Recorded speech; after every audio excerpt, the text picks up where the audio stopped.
Why?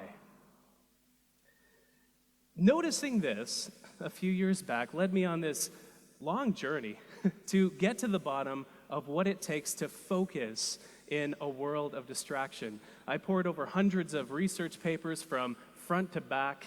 My office, I don't know if you've ever watched one of those crime shows where somebody's solving a murder, and so they have this big Bristol board and there's string attached to papers, attached to memos, attached to newspaper clippings. This is like what the state of my office was. I flew out to meet experts around the world who study focus. I conducted more experiments on myself until the point I had 25,000 words of research notes about why this is the case.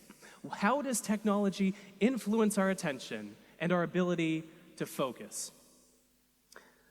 I want to start with the attention spans that we have.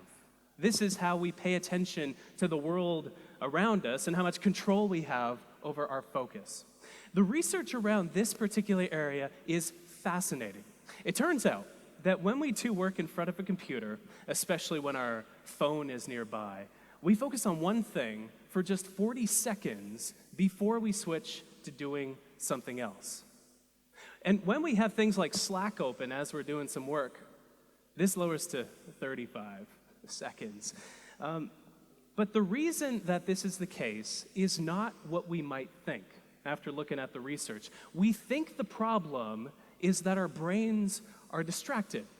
But after looking at the research, this is what I've come to know as a symptom for the deeper problem, which runs much more deeply. It's the root cause of this distraction. It's not that we're distracted, it's that our brains are overstimulated. It's that we crave distraction in the first place. Our brains love these tiny little nuggets of information and social media and email and these things that we do over the course of the day.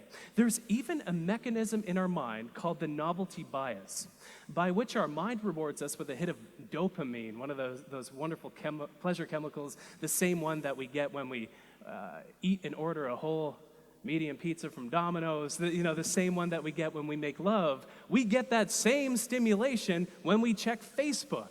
We get this dopamine coursing through our mind, and so we not only crave distraction, but our mind rewards us for seeking out and finding distraction in the first place.